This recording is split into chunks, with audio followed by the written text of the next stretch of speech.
Alright, about to do chapter 2. A couple comments first. Figured I would almost ironically wear a shirt here. May the forest be with you. Got this t-shirt 15 years ago, almost when I started writing. Because my first writing project when I started writing novels was about a magical forest. Heart of the Forest, I think I called it. Some unpublished novels, and it was very interesting to me when I read People of the Deer, because to the people, the inland Eskimos living in the Barrens, where there are no forests, it's just muskegs and water, lots of lakes, the forests are actually terrifying to the south, lands of demons and monsters and the Indians who are their enemies, and sometimes who raid them and kill them.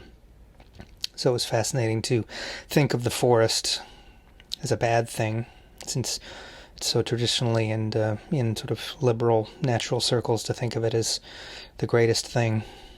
So to some extent I'm wearing the shirt ironically, but it's also because I've realized for ideal video background removal I need a shirt that is really a different color than my chair, otherwise the edges of my shoulders get a little bit blurry, a little bit jiggly, distracting. And also, I hope it doesn't create a problem, but reading on my Kindle here, I've realized that I have to pay attention to, when I'm making the videos and removing the background, to going to a section of the video where the Kindle is visible and clicking those colors to make sure that it continues to add that section of the video into the clip, and so I don't get a big blank space through which it's like a window that you can see the background image through. Maybe that might be a cool effect in some ways, if I hold this up and all of a sudden you can see Farley Mowat's drawing behind it. Might be able to use that to my advantage actually, but won't do it for now. Anyway, here we go. Chapter 2, Into the Barrenlands. On a morning in May of 1947, I boarded the train and gave myself up to the demands of the fever that was in me. My preparations for the journey were simple in the extreme. A visit to a war assets store had provided me with an assortment of old army clothing and a cheap sleeping bag. I already owned a camera of the snapshot variety, and this, together with my binoculars and a dozen rolls of film, completed my scientific equipment. For weapons, I took only the American carbine I had carried all through the war. I'll wait for it later in the book. There's a very fascinating story that he tells about that illustrates his attachment to his weapon, and how attachment to material things is viewed differently in other cultures. My actual plans were almost as shadowy as my equipment, for though I knew to within a few thousand square miles where I wanted to go, I still had only the vaguest idea of how to get there. The canoe routes from the south that Tyrell had used were closed to me because I intended to travel alone. The eastern and northern borders were impossible too, because the Barrens rivers flowing down to the sea will not permit men to ascend their violent waters to their sources high on the inland plateau. And sheer distances ruled out any attempt on my part to enter the land from the west. But with spring already sweeping into the Southlands, I had no time to ponder. So on a May morning, I bought a ticket to Churchill, a familiar name and the only place in the Arctic I knew. Churchill lay on the edge of the Barrens, and so I hoped that when I reached the end of the steel, I would stumble on some means for completing my journey into the interior. Sorry for the beat my iPad made. This is a human reading, so I'll let it in. Again I passed through Winnipeg and the Pas, and again I saw the white mileboard standing sentinel over the narrow cut that traverses the forest to the north. Then the Muskeg Special brought mile board 512 into view, and we swung into Churchill under a gray ice mist that came rolling over the still frozen settlement. For a time I stood shivering in the chill wind that I examined while I examined this place that had been the shining memory of boyhood, but that memory dissolved quickly before the harsh impact of reality. The port of Churchill was a miserable conglomeration of cowering shacks half buried under great drifts. The stained snowbanks pushed tightly up against the slab-sided and scrofulous, nice word, scrofulous shanties. The freezing mist from Hudson Bay did its best to soften the ugliness and to hide the monolithic bulk of the huge concrete grain elevator that gives Churchill its sole reason for existence. For Churchill is nominally an ocean port, despite the fact that it is only for a few brief weeks each year that hardy freighters can dare the passage of Hudson Straits, enter the bay, and take on cargo. In May of 1947, that ocean port was the ultimate desolation of man's contriving. Shouldering my kit bag, I trudged up the frozen ruts of Churchill's only road and found my way to the beer parlor. Hold on, scratch my eye. Very human thing to do. Beer parlor, beer parlor.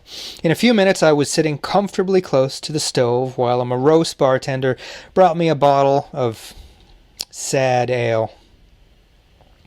Sans glass. As I drank the thin brew, I looked out the dirty window at a clay cold array of rusted boilers, abandoned donkey engines, and dead construction machinery. And I wondered just how the devil I was going to find my way out of this scrap heap of ruined ambitions and into the Barrens. I had several more beers, but they seemed to grow weaker, if possible, and my spirits ebbed steadily. Should have been drinking spirits. Those aren't weak. Good old whiskey. Then the door swung open with a gusty crash and a massive Scandinavian rolled into the room. His eyes lit up with a quick gleam of recognition as he saw me, and in an instant the gloom of Churchill was dispelled. "So you come back," he boomed. "Yeah! I thought maybe you would."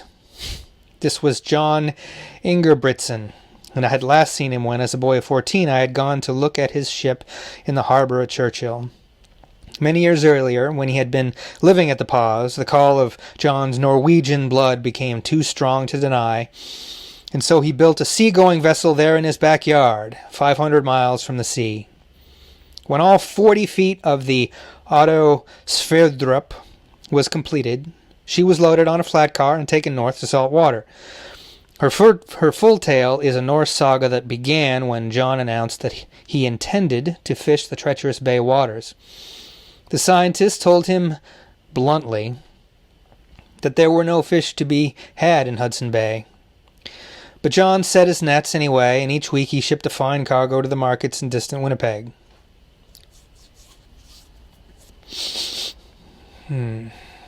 For John was a fisherman, though not much of a hand at science. After hoisting a few for old time's sake, John took me to his home, where Mrs. Ingebrigtsen welcomed me into her brilliantly clean little house and filled me with good food. Then, over coffee,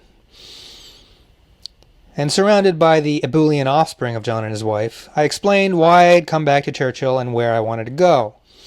When I finished, John suggested that I should charter a plane, but I was doubtful about the idea. For one thing, the cost of flying to the Arctic can be prohibitive. For another thing, a pilot needs a clear-cut objective, and I had none in mind. While we were talking, a lanky, dark-eyed young man had come quietly into the room, and he was introduced as Johnny Barrasso, former Royal Air Force Pathfinder pilot, at present the captain and crew of an ancient twin-engined Anson aircraft that made a precarious living for her owner by flying improbable tramp freighting runs over the top of the world. Barrasso was at once dragged into our discussion, and the three of us got out our maps. There was much talk and telling of tales. Without attempting to discourage me, old John was evidently determined that I should be made fully aware of what I was proposing to do. And so he told us the yarn of the Englishman, John Hornby, who set out to winter in the Barrens in the late 1920s. Hornby took with him two young Englishmen, fresh from the old country, The three men set out from Great Slave Lake, and then silence dropped down on their track. For a year no word was heard of their fate, and when it did come, it was a grim word. A party of prospectors canoeing down the Thalon River the next summer found Hornsby's shanty in a tiny wooded oasis hundreds of miles north of the timberline. The bodies of the three men who had challenged the Barrens were there. Their story was preserved in the diary of 18-year-old Edgar Christian, and it was as simple as it was tragic. The three had missed the great autumn migration of the deer, for the deer do not always follow the same path each year. Having missed the deer, the intruders began the long winter without the supplies of meat that alone can ensure man's survival in the White Plains. Winter came quickly, and there could be no retreat, for the party had no dogs, and men did not walk out of the winter barrens on foot. So it was only a matter of time. But of a very long time, eking out the thin thread of their lives, and always aware that it was a hopeless struggle that they were making.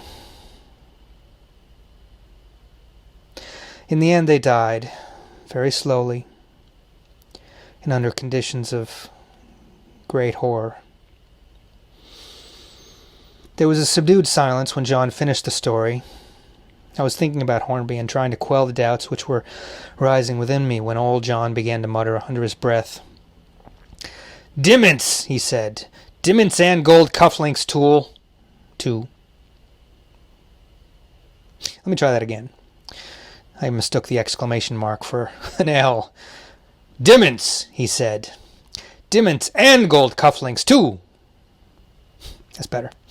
We asked him what he was talking about, and he told us the rumor that when the bodies were found, the searchers also uncovered most of the essentials required for dinner at the Ritz. Dinner dress in a wolf den out of the Barrens. It was too macabre a thought to have any bearing on the reality which lay before me.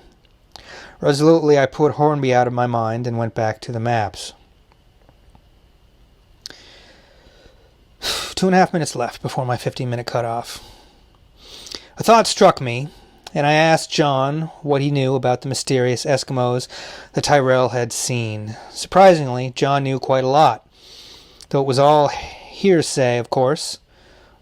I always get that word confused with heresy. Interesting layers there. He told me that in the boom days of the 20s, a trading post had actually been established on the southern borders of the Keewatin Barrens, not far from the headwaters of the Kazan, where Tyrell had first met the inland dwellers. While fur prices were soaring, this isolated outpost did well, despite the fact that 700 miles of canoe route separated it from the nearest point of supply at the Pas. Then the fur market collapsed, and the post no longer paid a big enough profit. So it was closed, and the brief contact with the inland Eskimos would have been lost again had it not been for a German immigrant married to a Cree woman who doggedly persisted in the attempt to keep an independent trading post going. Off and on over the years, this man did keep contact with the Barrens Eskimos, and though he was no longer in the land himself, it was rumored that he left a son on the edge of the Barrens who was believed to be making his living by trapping white fox and by occasional trading deals with the natives. John pointed out the site of the abandoned trading post on the map at a place called Windy River, a river that flows into the vast body of water named Newelton Lake. I'm just remembering a time where once, 2 or 3 years ago, I used Google Maps to finally, and it's not very detailed in the Canadian Barrens, but I used Google Maps to finally track down the 3 lakes described later in this book. I was very proud of myself finding that little spot, tiny little spot that I've always wanted to visit despite how terrible life there is apparently. But I have such an emotional attachment to this book that it's the one place in the world I most want to visit for pure natural reasons, never mind people. One more paragraph. Newelton itself was almost a legendary place, still unsurveyed and largely unknown in 1947. Yet from the rough dotted outline assigned to it on the map, it was obviously a true Great Lake, at least 120 miles long, with a third of its length inside the forest, while the other 2/3 stretched northward into the open plains of the Barrens. That was a close call.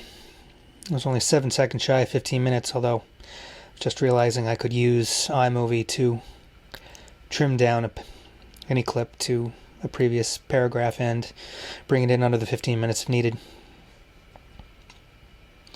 After hearing about the existence of the Windy River post, I decided Nuelton should be my immediate goal.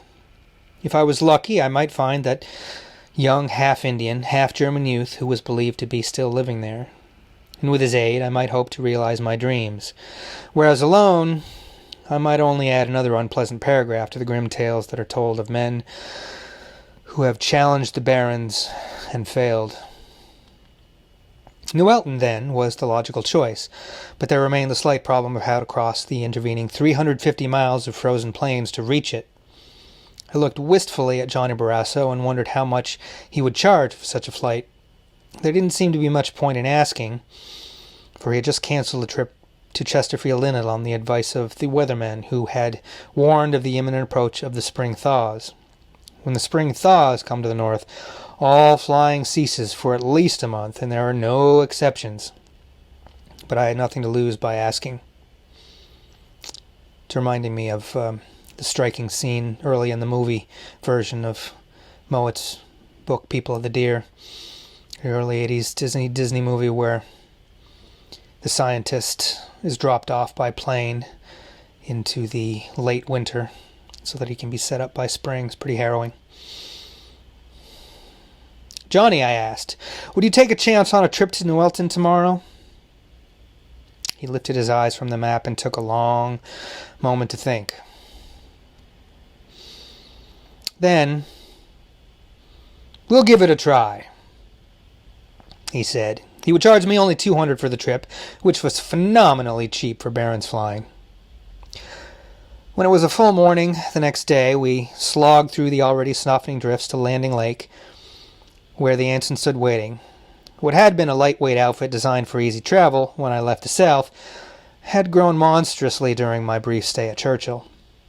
The Canadian Army authorities there, worried about my survival and about the possibility of having to come to my eventual rescue, had loaded me down with such items as a 100-pound crate of smoke generators, presumably to use in communicating with distant Eskimos since few aircraft fly over the Central Barrens, Army winter clothing of unbelievable awkwardness and bulk, and a case of complicated meteorological instruments with which it was hoped I would make careful surveys of weather conditions at Nuelton Lake. Politeness forced me to accept all these things, though I had no use for them and was already grotesquely over-equipped as a result of my purchases in the Hudson Bay Company's store at Churchill. These purchases had been extensive, since there was the definite possibility that I would never locate the young trapper at Nuelton and would have to subsist entirely on my own rations. Johnny had aided me in saddling me with an unnecessary amount of freight by remarking that he might very well fail to pick me up before freezing up, in which case I would have to live on my fat until late December, when ice conditions were again suitable for ice landings.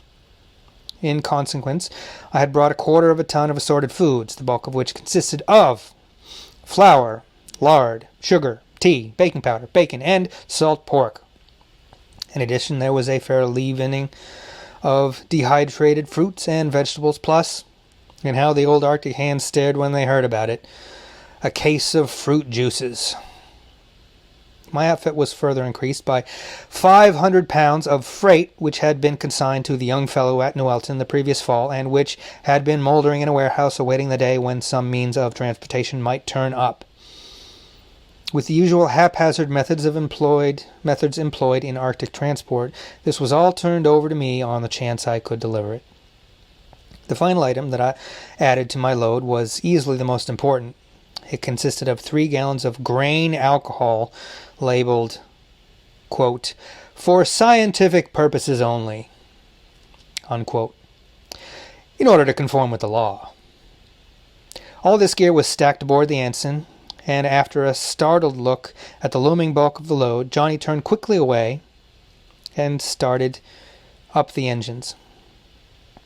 As the overburdened plane lumbered down the lake, the homemade skis, flung driving slush outward and upward, enveloping us in chill spray. Then we were airborne, and we swung back over the forlorn desolation of Churchill so that the Ingebrigtsens could wave farewell. Sound like really cool people. Wish I'd known them. The ensign turned northward, up the icebound coast. I looked out to sea, over the pack ice, and when I again turned to look inland, the thinning trees had vanished, and the aircraft was swinging westward, away from the sea and into the Barrens. The ensign grumbled forward on her quest. Johnny held a map before him on his knees, and over the expanse of vagueness he had drawn a straight compass course to where Windy River should be. But above his head the compass flickered and gyrated foolishly, for in such close proximity to the magnetic pole, a compass is, at best, a doubtful tool. Yet there was no other aids to navigation, for when we left the coast we also left the sun behind us, obscured by a thick overcast of snow-laden clouds. And as for finding our way by land underneath us, it was a soft white nightmare that we were flying over. An undulating monotony of white that covered all shapes and all colors. The land, with its low sweeping hills, its lakes, and its rivers, simply did not exist over our eyes. The anonymity was quite unbroken even by living things, for the few beasts that winter here are also white, and so they are no more than shadows over the snow. One of the things I find myself thinking about now, since I've listened to some of my recordings, is the sound of my breathing and occasionally the slight smacking sound of mouth or lips, and makes me wonder about professional actors and audiobook readers and sound editing techniques, I suppose, as well. Like that right there, I just heard myself smack. It's a more human reading, so maybe it's okay, but I'm curious how it plays to other people. For 100 miles there was no change, and the monotony began to dull my senses. Johnny passed his map back to me, and along the course line he had drawn across and added a penciled notation. Halfway. Should be there shortly after noon. I turned back to the window and tried to fix my gaze on something definite in the blankness that lay below. Then I glanced ahead and saw with profound gratitude the faint smear of a horizon. Slowly it took on strength, grew ragged, and at last emerged as a far distant line of hills. It was the edge of the great plateau which cradles Newelton and the Kazan.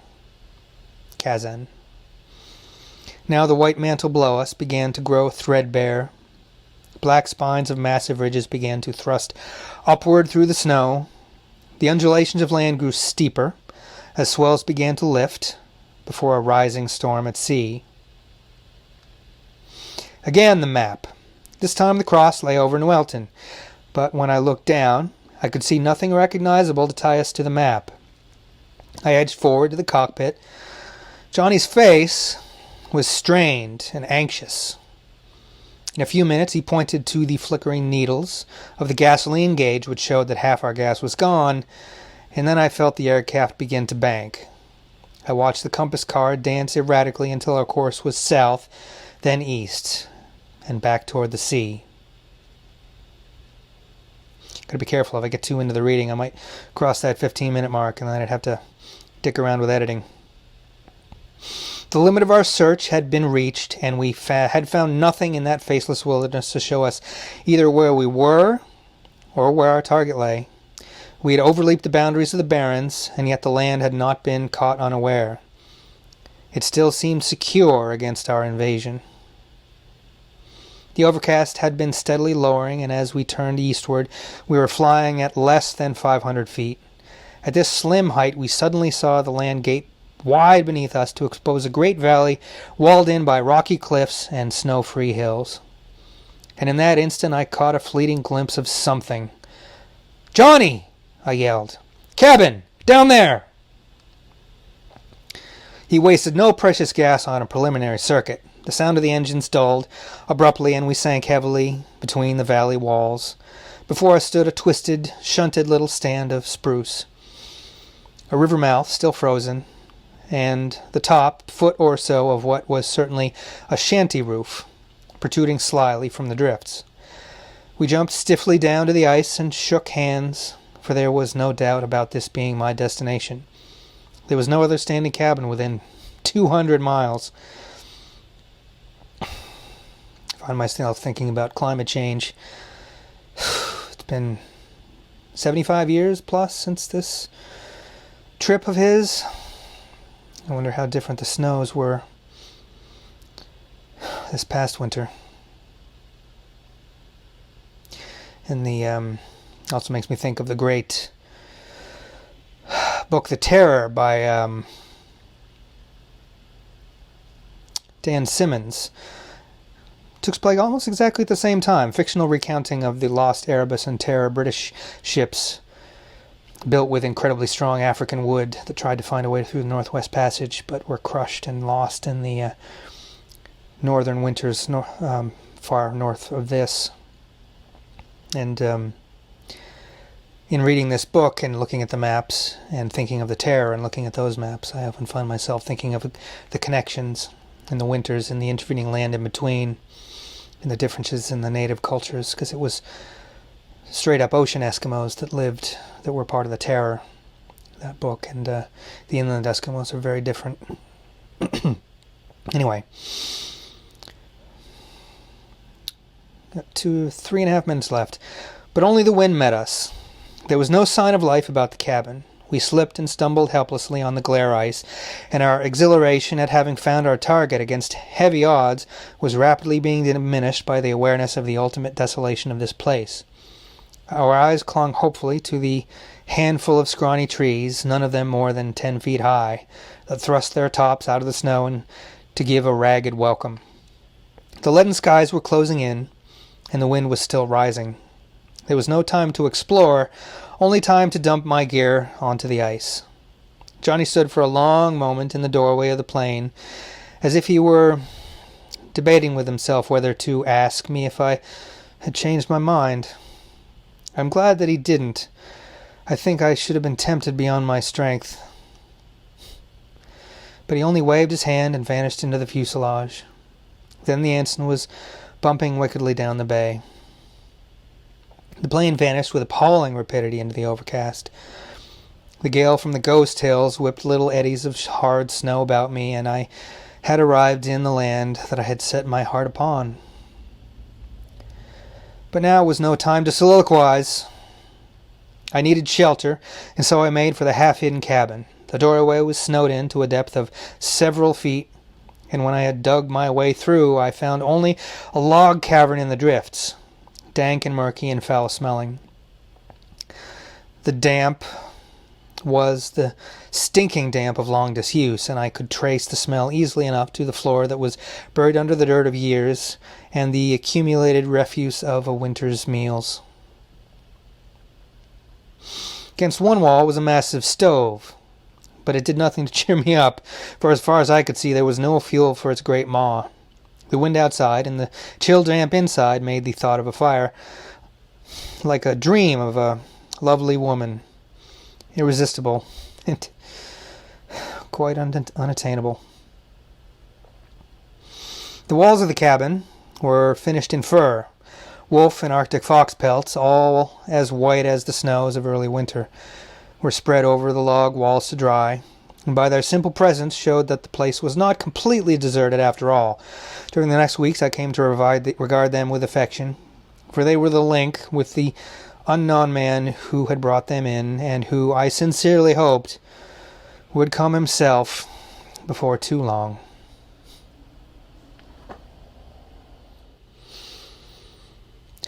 There was quite enough to do during the days of waiting.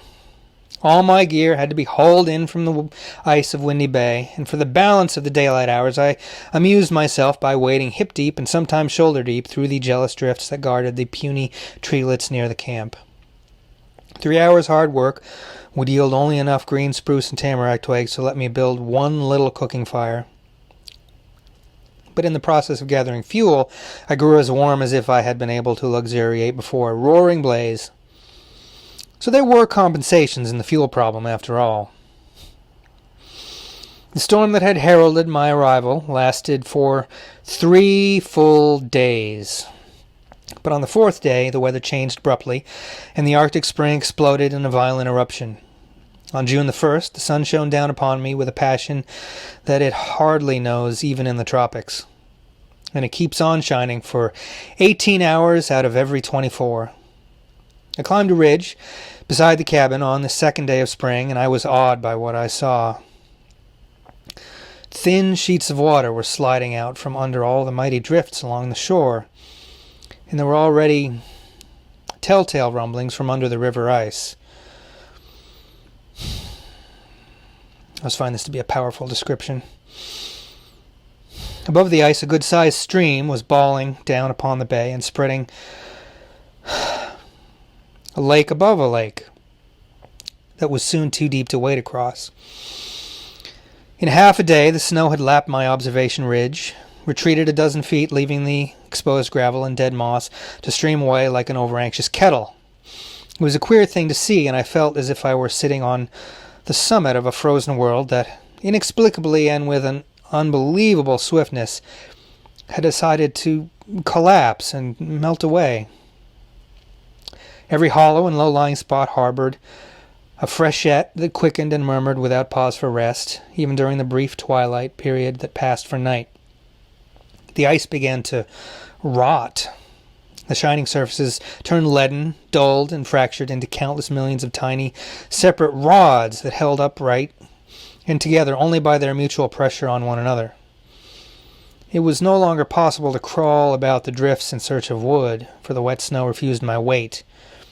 After twice plunging over my head into snow, I gave up the search for fear of suffocating in that wet and cold embrace. And the birds arrived. One morning I was wakened from my uneasy sleep by the mad laughter of many voices chuckling in zany mirth. I flung open the door and found myself staring into the brilliance and meeting the eyes of 100 disembodied heads.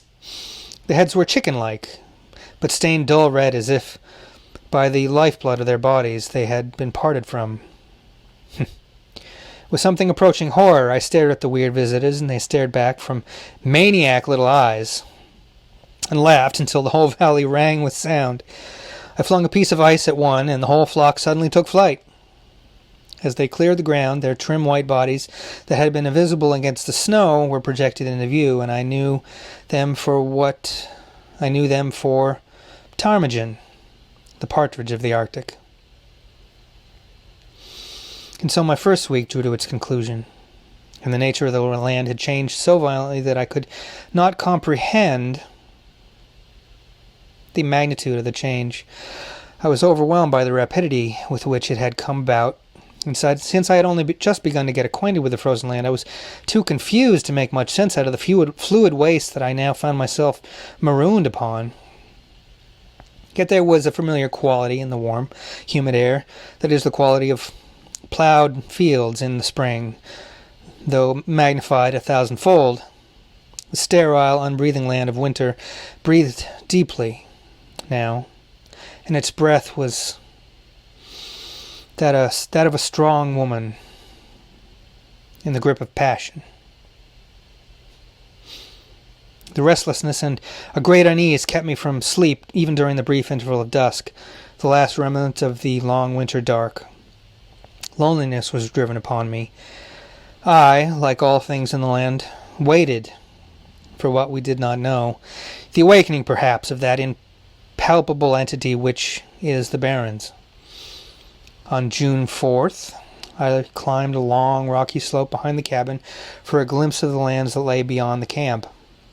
I was sitting in the lee of a great boulder, avoiding the hot glare of the sun, when I heard the cries of dogs from far up the half-frozen river. At once I was confused by an anticipatory excitement combined with a strange hesitancy to disclose myself until I had seen the approaching stranger first. I started down the hill at the double, but checked my rush and retreated nervously to the shelter of my boulder. I was still there when the dogs came into view, 9 immense beasts hauling a sled that dwarfed them, for it was over 20 feet in length. 2 massive runners with sparse crossbars supported a pile of deer skins, and on the skins was the figure of a man. The team drove along the river's edge to avoid the thaw stream on the surface and the sodden drifts on shore. When it was opposite me and I could see that the driver was no Eskimo, the dog swung inshore and halted in the cabin yard. Nevertheless, I still clung to the shelter of my rock, for now that the moment had arrived, I felt very dubious about the nature of my reception at the hands of this isolated man who saw no strangers from one year's end to the next. So, weakly, I postponed the moment and watched as the man got slowly out from his sled, and stood beside it, staring intently at the cabin door. If his arrival had been a shock to me, it was at least an anticipated one. To him, the shock of arriving home and seeing that someone had been living in his camp must have been tremendous. He stood quite still for several minutes. Then he leaned over the sled and withdrew his rifle from his case.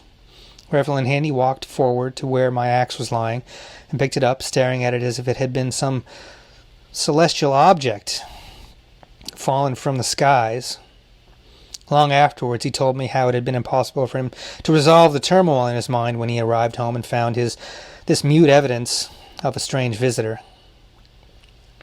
You see, he had lived all his life in a land where strangers do not arrive as if by magic from another sphere.